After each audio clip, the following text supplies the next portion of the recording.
For those who are interested in the real world, a look at the actual history suggests an adjustment, a modification of free market theory to what we might call really existing free market theory. That is the one that's actually applied, not talked about.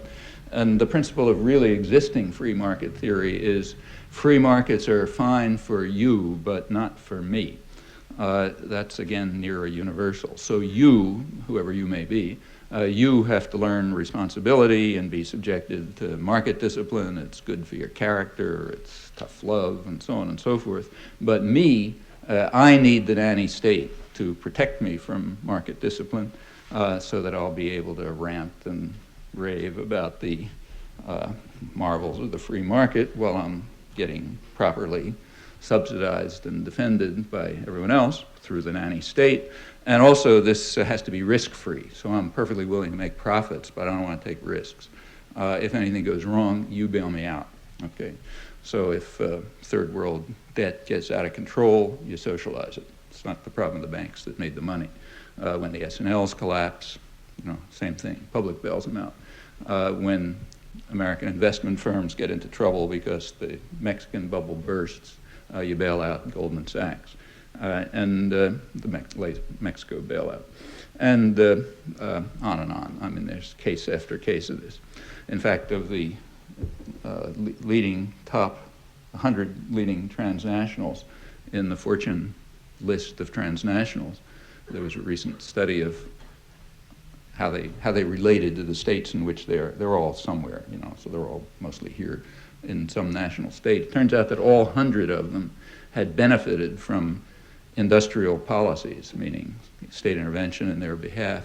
All 100 had benefited from the state in which they're based, and 20 of the 100 had been saved from total disaster, that is collapse, by just state bailout.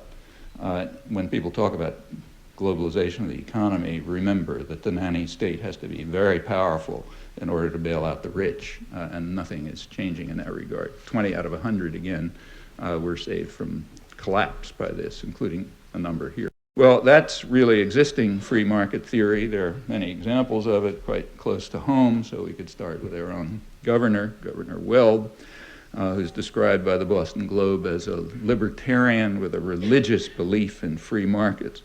And then a couple of days later, they reported that through various scams, his administration was able to sharply increase federal subsidies to Massachusetts so that way beyond what they were before, so that he could parade as a fiscal conservative. And that's pretty common. Just a year before, you may recall if you have long memories, they had to close George's Bank, the richest fishing area in the world, because it was being overfished thanks to a combination of deregulation and subsidies to the fishing industry, which have that odd consequence that you tend to get overfishing. So it looked as if the ground fish were wiped out and they had to close it off. It didn't take long for the religious libertarian fanatic William Weld to take the next jet plane down to Washington, hat in hand, asking for a federal bailout. He wanted the national federal government to declare it a natural disaster.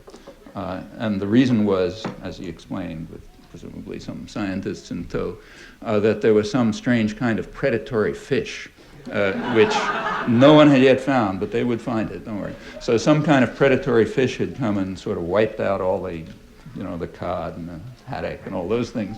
So it was a natural disaster, and therefore the general public had to sort of pay off the results of deregulation and subsidizing the fishing industry. Well, that's the way to be a libertarian with religious fervor. Another one is the leader of the conservative revolution, Newt Gingrich.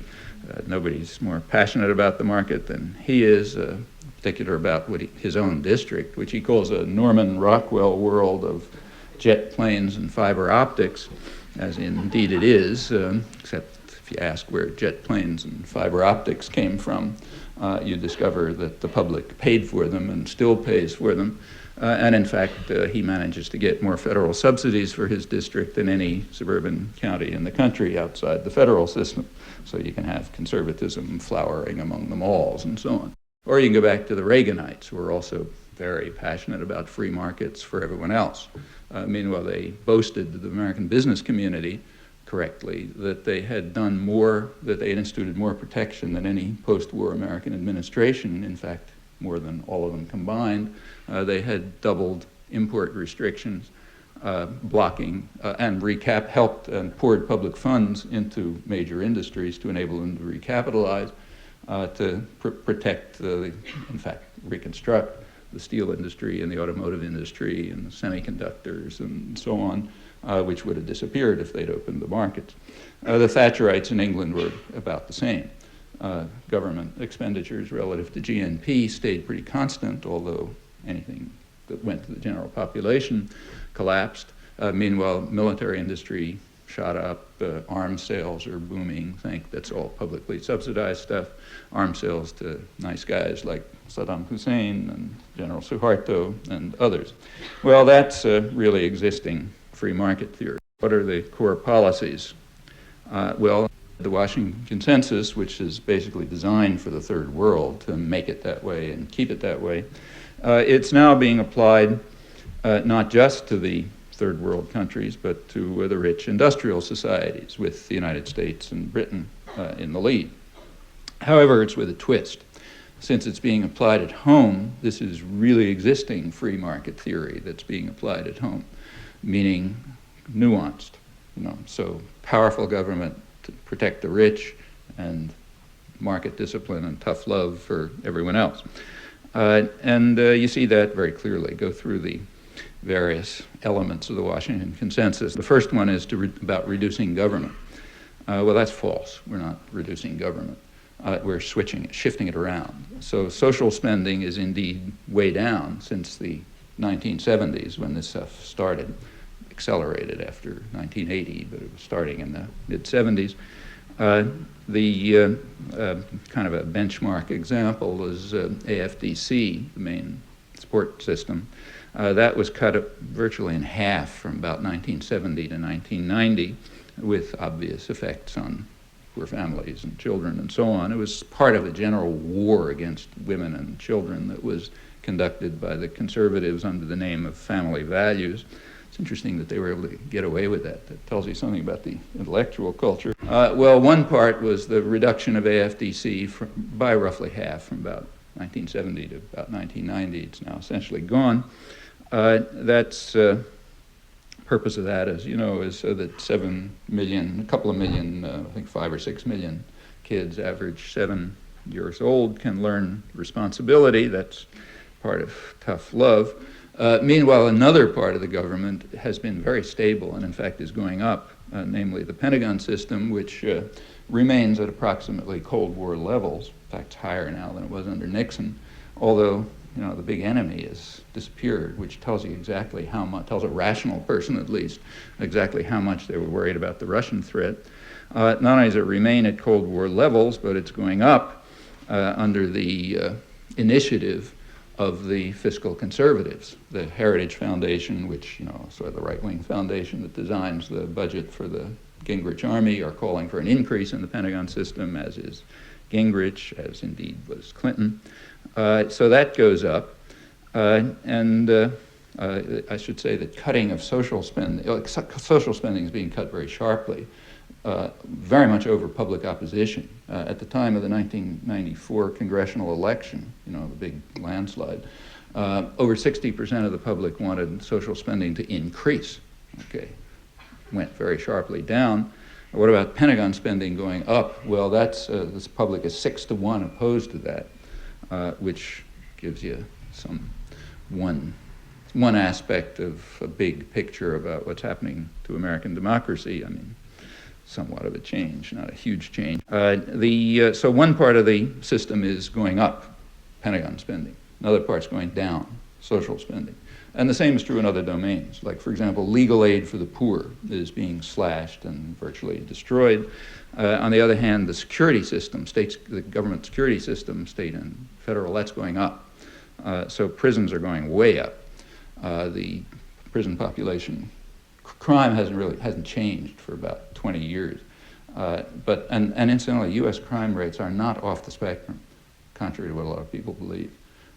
Crime rates are sort of toward the high end of the industrial world, but not off the spectrum, with one exception.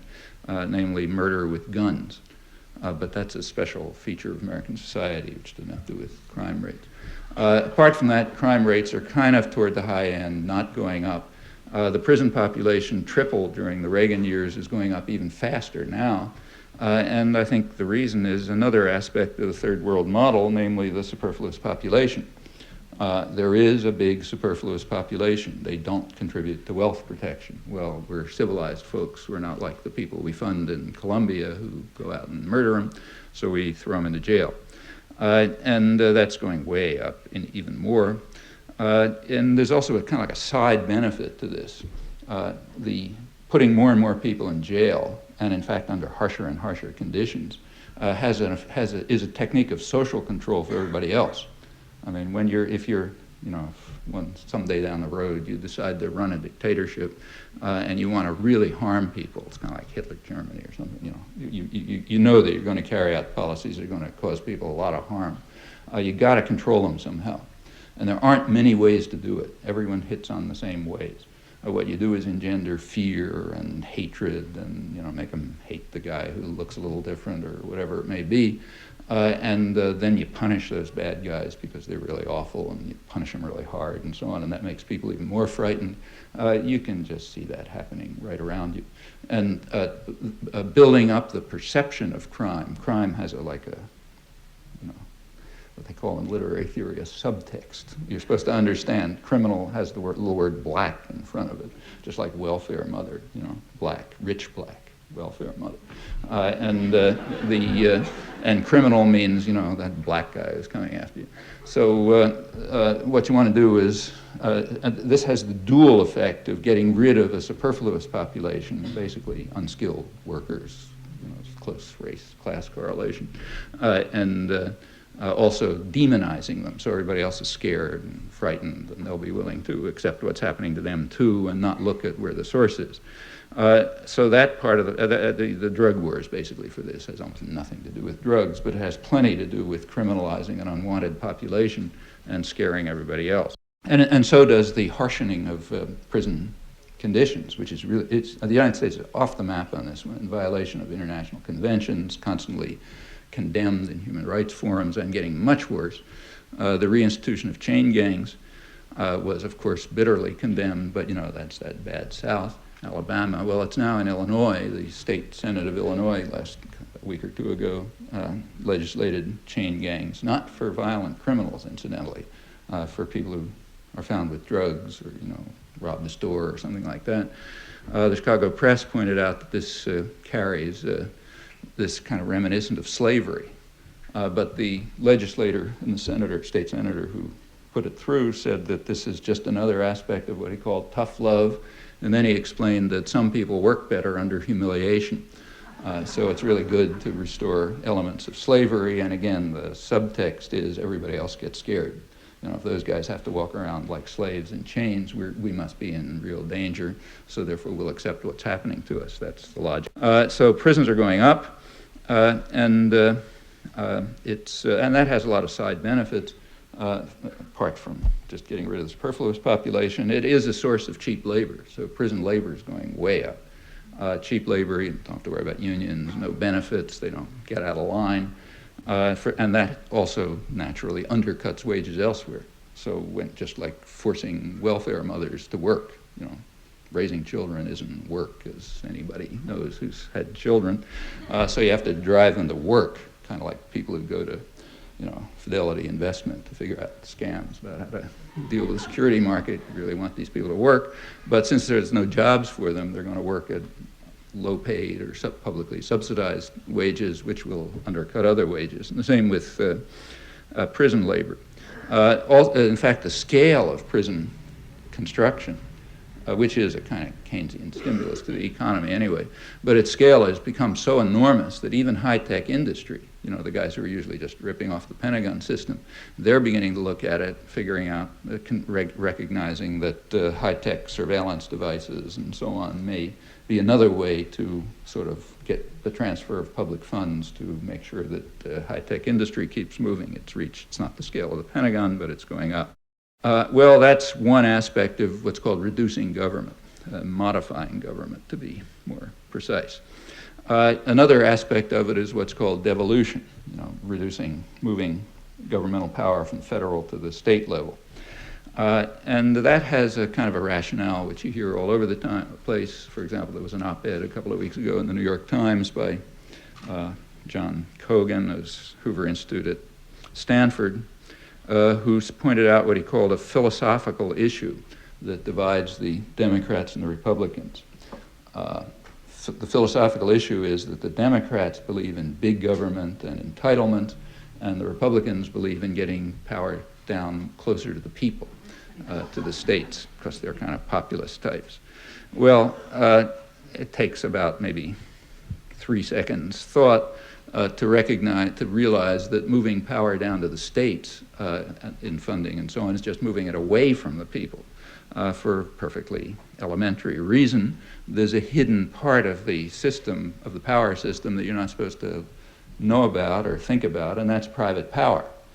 Now, it takes a big corporation like, say, General Electric or Microsoft to sort of pressure the federal government, but even middle-sized guys have no problems with state governments. They can control them quite easily.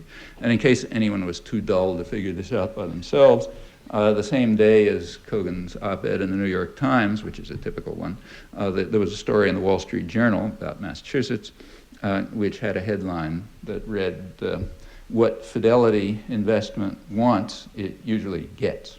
Okay. And then the story went on to say that Fidelity Investment, the biggest investment firm in Massachusetts, wanted even more subsidy and support from the state government that it already gets, and it was threatening if it didn't, it would move over the border to Rhode Island, where it just owns the place. So therefore, the passionately libertarian governor quickly rearranged, tax subsidies and one thing or another, so that Fidelity got what it wanted. Well, Fidelity couldn't have done that with the federal government. Couldn't have said, you give us even more, we're going to move to Switzerland or something. I mean, other guys can do it maybe, but not Fidelity. Raytheon, which is the biggest manufacturing producer, did the same thing. Raytheon, incidentally, Fidelity, it's not that Fidelity's poor, they just announced record profits a couple of days ago. Same with Raytheon, just announced record profits, but having big problems. So they wanted even a bigger tax subsidy and direct subsidy and tax write-offs, which just means transfer of taxes from the state of Massachusetts. And they threatened if they didn't get them, they were going to go to Tennessee. So of course they got them. The legislature passed a special law giving what they call defense industry special extra subsidies. Notice that Raytheon is publicly subsidized in the first place. That's where its money comes from. But now it has to be additionally subsidized so that its profits will be even higher than the record profits it just made. Same with Fidelity. And that's the kind of game anybody can, even way down to much smaller businesses can play with states. And the consequences of devolution are quite straightforward. It means that any funding that goes to, say, block grants that go to the states, you can be reasonably confident that they'll end up in the deep pockets of rich people, not in the hands of hungry children or poor mothers or anything like that. That's how you get power down to the people. Okay, that's devolution. In fact, quite generally, when you look at it, what's called government cutting is more or less cost transfer. It's almost never reduction. Sometimes it's increase. So let's take take health reform. Reform is a word you always ought to watch out for. Like when Mao started the Cultural Revolution, it wasn't called a reform. Reform is a change that you're supposed to like. Okay, and watch. So as soon as you hear the word reform, you kind of reach for your wallet and see who's lifting it. Anyhow, there are things called health reforms, and the health reforms are supposed to, cut government costs. Well, they do cut one kind of cost, but of course they raise another kind of cost. There's a very respectable outfit called the National Bipartisan Leadership Council, headed by two ex-presidents, Ford and Carter. And it just did a study of the cost transfer effects of the planned health reforms. It concluded that they would add about $10 billion a year extra costs, but those extra costs will come from wages and higher premiums. okay, which means it's a highly regressive tax on the poor, highly regressive tax, if it comes from wages and premiums, of course. And that's $10 billion a year. They also estimated that it'll increase the number of uninsured by 15 to 20%. This is by the year 2002, so up to about 54 million by the year 2002. Well, that's a cost, big cost, an unmeasurable cost. So you find all the way across the board, and furthermore, it's no big secret. So like the Wall Street Journal had a headline which pointed out that when the reforms were, moving through Congress, it said rich gain, poor lose, trade-offs for the middle class, okay? Which is right. That's exactly what the reforms are intended to do. You have to remember, by middle class, they mean the people right below the very rich. So they don't mean the median. They're not talking about people with $30,000 a year income. They mean so what it really means is great for the rich, super rich, trade-offs for the near rich, tough business, tough love for everybody else, which is most everyone. When you close public hospitals and that sort of thing, you know exactly who's going to suffer. Well, let's go to what are called, take say New York, which has a conservative governor and a conservative mayor. And they're carrying out very extensive conservative tax cuts because they're fiscal conservatives. The tax cuts, the New York Times pointed out in a small item, all benefit business. So by accident, all the tax cuts benefit business. Well, there are also tax increases, which are compensating for the tax cuts, but they don't call them tax increases. What they call them is, the phrase is reduction of subsidies for public transportation and for tuition in public universities. Well, subsidy itself is another interesting word, kind of like reform. It's a subsidy if public funds are used for public purposes. That's called a subsidy. It's not called a subsidy when they go to private wealth. That's reform or something. So they're cutting down subsidies for public transportation. Well, that's just a tax. If you pay 20% more to getting on the subway, that's tax. Same if you pay higher tuition at City College. And that's a highly regressive tax. So who rides the subways and who goes to City College? So what they're doing is cutting taxes for business, for the rich, and increasing taxes for the poor, which are going to compensate for that. And that's called fiscal conservatism and cutting government. Well, so it is across the board. You take, I'll come to other examples, but if you think about it, take a close look at the things that are called cutting government. You'll notice they quite characteristically have this property. The next element of the Washington Consensus is making the tax system more regressive. Okay, we don't have to talk about that. It's stated openly. The thing that isn't stated openly is the reason. This is supposed to be in order to increase investment and give everyone jobs. But it's a really weird way to do that. I mean, the country is already awash in capital. The people whose taxes are being cut don't know what to do with their money.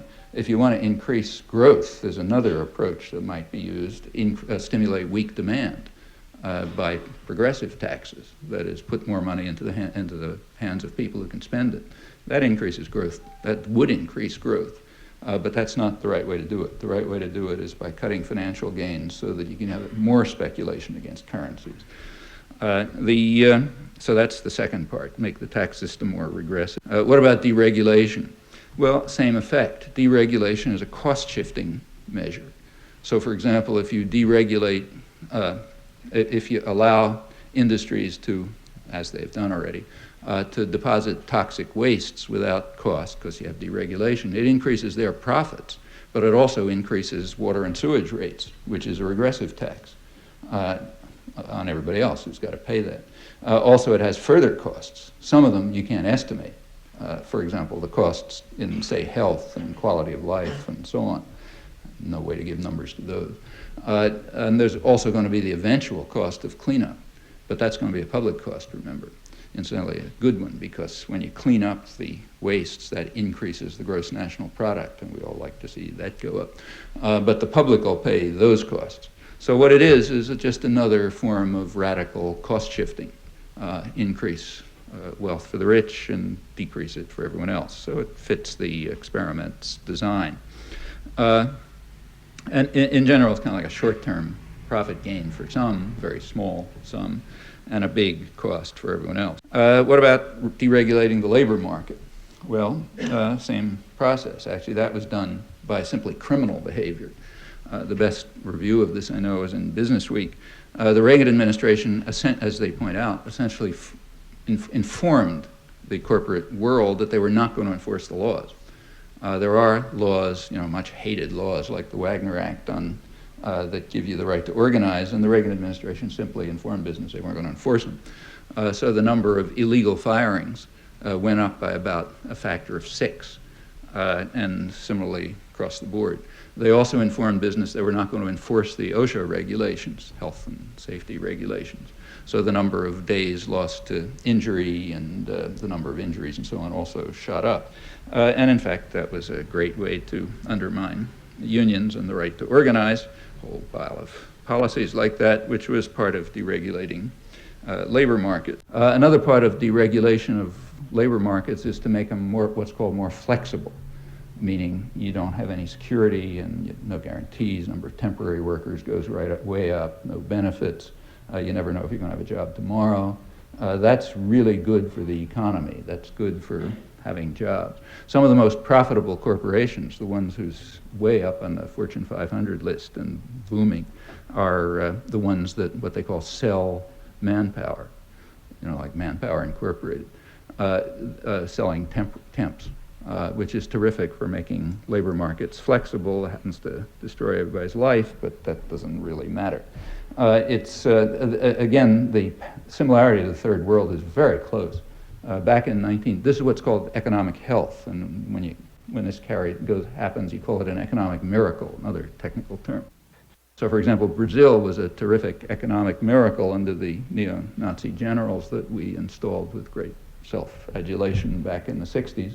And by 1971, it had become the Latin American darling of the business community. And the president, the general who ran the place, pointed out that the economy is doing fine. It's just that the people aren't. We have a Nobel Prize winner who just won the Nobel Prize last time, Robert Lucas of Chicago. And he was interviewed by the Wall Street Journal and said, "We've been doing great and have been for a long time." He didn't even bother to add what the Brazilian general did. It's only the people who aren't doing well. What he means by we is the top 5% or maybe top 10%, and that's right. We've been doing great, we're doing fine, the economy's fine. By now, we don't even worry about the fact that the people aren't doing so well. I won't bother repeating the statistics, which you know, and he knows perfectly well. Okay, that's economic miracles. We're now beginning to get one ourselves. What about privatization?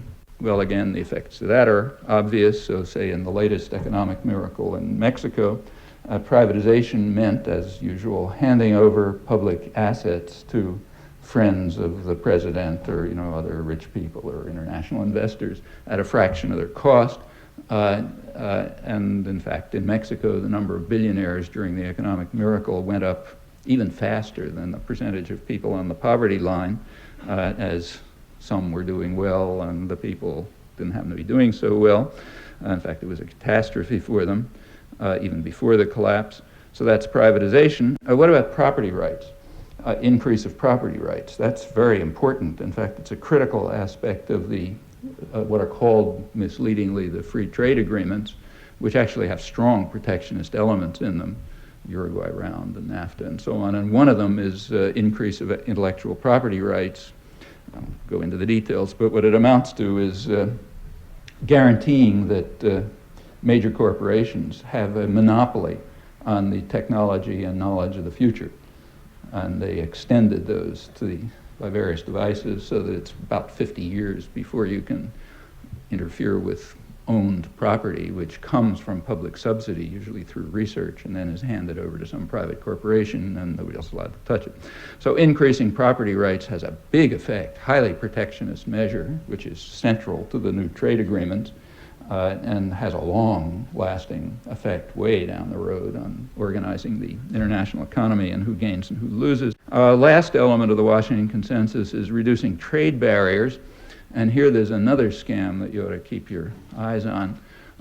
What's called trade in economics is a very odd notion. So for example, if Ford Motor Company moves parts from Indiana to Illinois for assembly and then moves them back to Indiana, that's not called trade.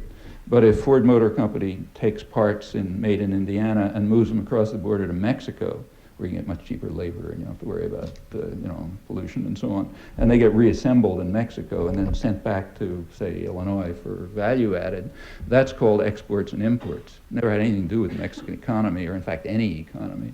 It was all internal to the Ford Motor Company, but it's exports and imports. So how big an element is that? Well, about 50% of US trade.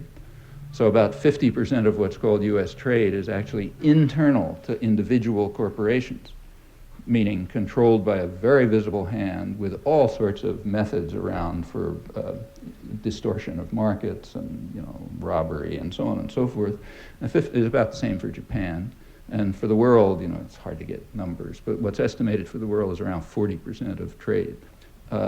Agreements like, say, the Uruguay round, GATT, if that increases what's called trade, what it actually does is increase investor rights. That is, it increases the power of transnational corporations.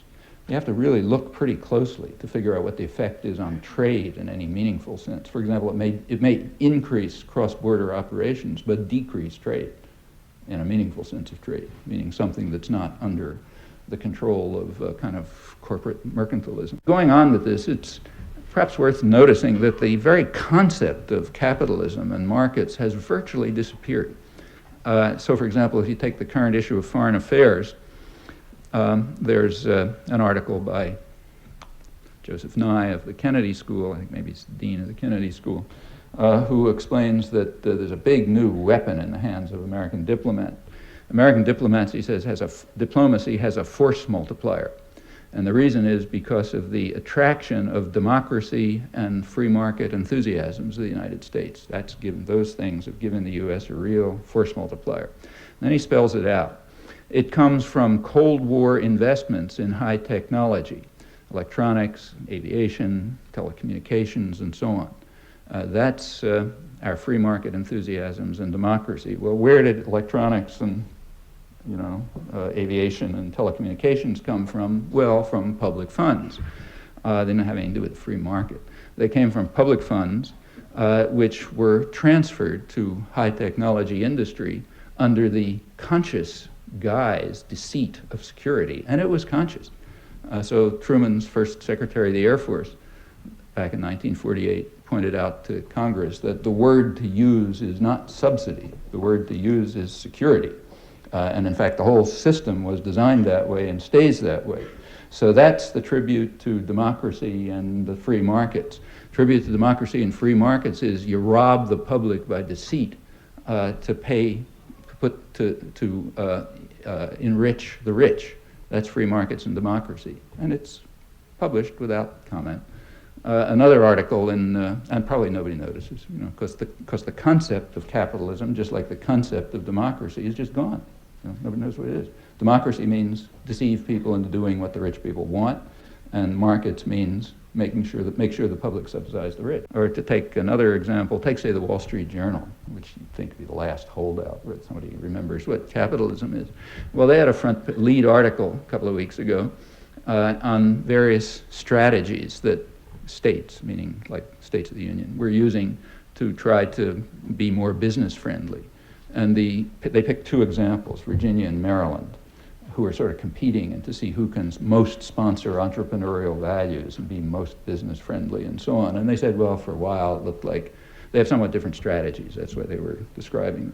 Turned that for a while Maryland was doing better, then it turned out Virginia's doing better. Now Virginia's doing better. They're more business friendly, more gung-ho about business and so on.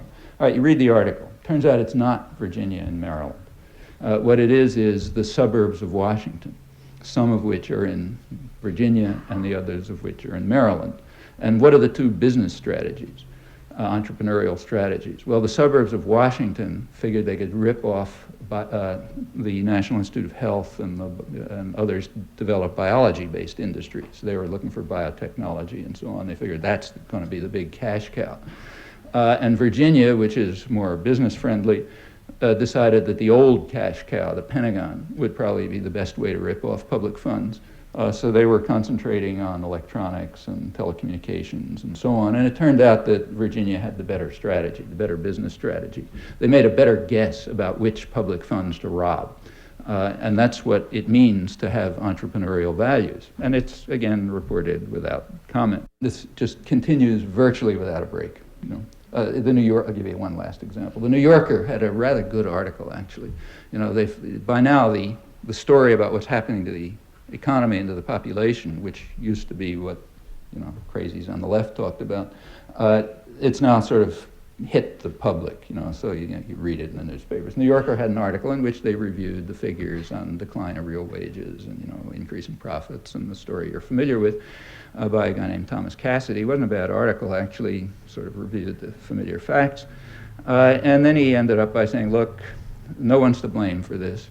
It's just the market in its infinite and mysterious wisdom just has these effects, and there's nothing you can do about it. And they gave three examples, exactly three examples in the article of the market in its infinite and mysterious wisdom, namely Grumman, McDonnell Douglas, and Hughes Aircraft. Maybe this is some kind of subtle irony that I'm missing, but these are three prototypes of publicly subsidized corporations. Grumman, Hughes, McDonnell Douglas, they wouldn't exist for 2 minutes if it wasn't for a huge public subsidy. So that's the market and its infinite and mysterious wisdom. When Clinton was announcing his grand vision of the free market future at the APEC conference in Seattle, he did the same thing. It was in the Boeing terminal. That's where he announced it. And he gave Boeing as the example of the grand vision of the free market future, and there are big headlines in all the newspapers, and a lot of applause about our love of the free market and so on. It's unnecessary to comment. But it is kind of interesting. What it means is that the concept of capitalism and markets has disappeared as fully as the concept of democracy, which is an interesting fact about the modern period, and a kind of a natural effect of applying the Washington Consensus at home, because you really have to drive out any understanding of what's going on, namely that it's really existing free markets that are being imposed. Well, all of these current measures share one fundamental principle, and I think that's really at the heart of it. Two related fundamental principles. One is they transfer wealth to the wealthy, and the second is they transfer decision-making power to the wealthy. So all of them have the effect, just think it through, every one of them has the effect of putting more power to make decisions into the hands of unaccountable private tyrannies, what we call corporations, basically totalitarian institutions, but they're mostly unaccountable.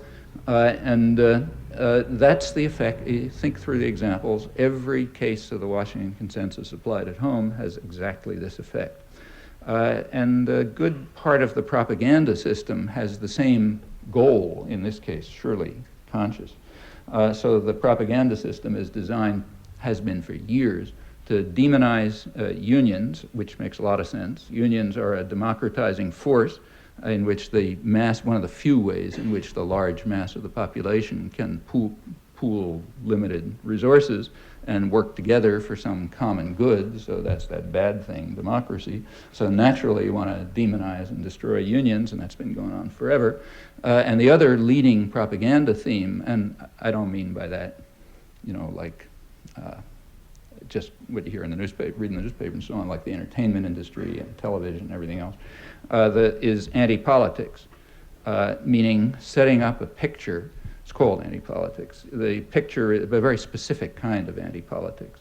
You have to establish the image, get into people's heads that the government is the enemy, federal government. State governments are okay because they can be sort of controlled by business anyway, so it doesn't matter. But the federal government's sometimes a little too big to be pushed around, so it's the enemy, and it cannot be. Nobody can dream of the possibility that the government is of, by, and for the people. That's impossible. It's an enemy to be hated and feared. Not that there aren't a lot of things wrong with it, but that's not what's wrong with it. from their point of view, is it has a big defect. It's potentially influenceable by the population and big enough to stand up against private power. And that's the defect. So you have to regard it as the enemy. It cannot be of, by, and for the people. It's a kind of a them versus us business. Them is the government, which is the enemy. Us is all of us nice people, sober working man, loyal wife, maybe extra job these days, the hard-working executive toiling 20 hours a day, for the benefit of all, the friendly banker who's out there trying to find, give you money. That's us, And then there's them.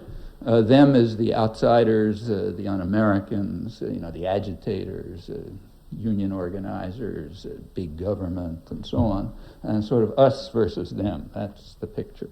That has been rammed into people's heads for at least 50 or 60 years by intensive propaganda everywhere.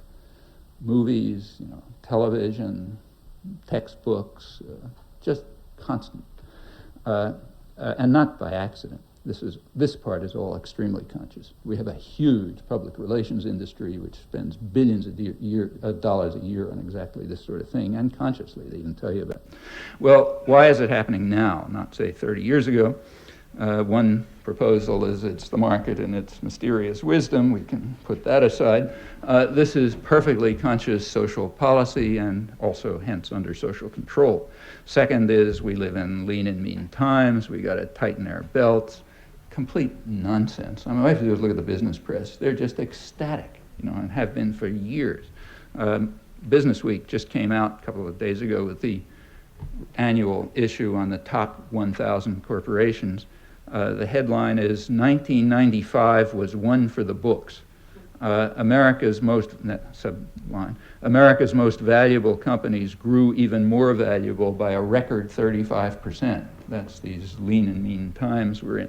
Another headline in Business Week reads, "The problem now, what to do with all that cash," as the coffers of corporate America are overflowing with surging profits.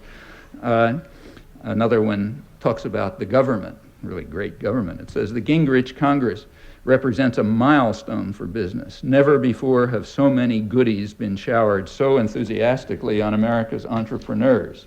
The headline of that one, incidentally, is "Return to the Trenches."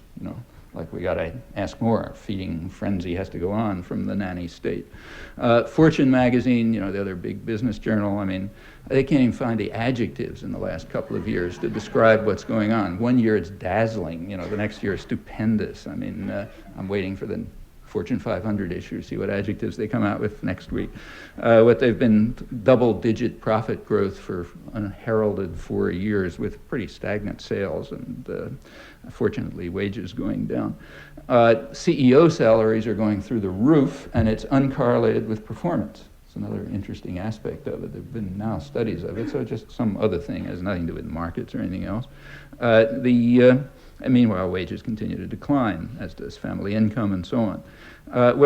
Nobody who even looks at the business press can believe that there are lean and mean times. As I said, the country is just awash with capital. Their problem is they don't know what to do with it, so therefore get more. Another theme that's around now is you have to have what's called downsizing in order to be competitive. Well, the Bureau of Labor Statistics came out with its figures up to last year. They have them for 1993. From 1983 to 1993, the category of executives, managers, and administrative personnel grew 30%. Okay, that's downsizing. The fastest growing white-collar population happens to be security guard. That's connected with turning it into a third world country. You take a walk down San Salvador, you'll see plenty of security guards. Rich people have to be protected. And furthermore, all these prisons you're throwing people into, they need security guards. So they're administrative personnel, and that's increasing, but so are same in corporations. There's no downsizing going on, except for working people. That's quite different. Why is it happening now? Anyway, let's go back to why it's happening now. Well, the fact is it's always going on, just depending on the weapons at hand. American business particularly, is highly class conscious and very open about it, incidentally. And it's always fighting a bitter class war. You go back a century ago into what were called the gay 90s, when incidentally the international economy was about the international economy was pretty much as like it is now in terms of capital flows and so on. It hasn't become more globalized in terms of trade and capital flow and so on than it was then, may even be less so. About a century ago, it looked as if the game was over. They were talking about the end of history, perfection had been reached, in the devil take the hindmost society where everybody's for themselves and enrich yourselves and so on. It was monstrous for working people, very brutal, in fact, here. That was a century ago. Well, it didn't end. In Europe particularly, the social contract was slowly imposed, not easily. It didn't happen here. By the Roaring Twenties, as they were called, labor had no voice. This is the age of mass production and automobiles and so on. Labor was out of it. It was a business-run society almost completely, and it looked permanent. Again, utopia of the masters, end of history, all this talk. The 1930s, it proved to be wrong.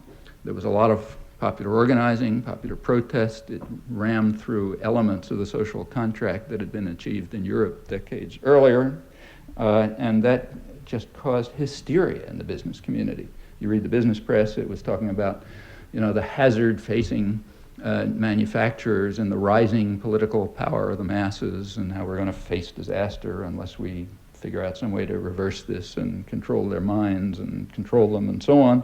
A huge propaganda campaign began right after the Wagner Act was passed, 1935. In the next 2 years, the National Association of Manufacturers, its public relations budget multiplied by a factor of 20, as they recognized that force alone is not going to be enough. The U.S. has a very violent labor history and plenty of workers were getting killed, but it was clear that this wasn't going to be enough. They had to have huge propaganda. It was sort of put on, that's when all this harmony business that I was talking about got designed. It was a specific design as to how to carry out what they called scientific methods of strike breaking by controlling communities and so on. Well, it was put on hold during the war, and then it picked up right after the Second World War was over with an enormous propaganda campaign. I mean, you can't believe the scale until you look at it. And the purpose was very explicit. The purpose was to win the everlasting battle for the minds of men, which have to be indoctrinated with the capitalist story as we sell our preferred way of life, and on and on. These are all just quotes from mainstream PR literature. And it was very substantial and aimed precisely at what I described. They describe what they're doing, and you can see it in the propaganda, the schools, the entertainment industry, everything else. Well, what happened in the 1970s? What happened is there were some changes in the international economy and in technology and so on, which just put new weapons into the hands of the masters. One crucial factor, which everyone points to, is an enormous growth in financial capital, financial transactions. It just boomed, short-range financial transactions. That came about partly because of the dismantling of the post-war Bretton Woods system of regulated currencies, which kind of made currencies free-floating. The Nixon administration just dismantled it. Partly it came about for technical reasons. I mean, the telecommunications revolution, which was, of course, publicly subsidized, at that point made it possible to transfer funds very rapidly. So like you can, by now it's estimated around $1 trillion a day, just shift up and back from one market to another, very short-term transactions, all and at and aimed at something. They're all aimed at low growth and high profits and low wages.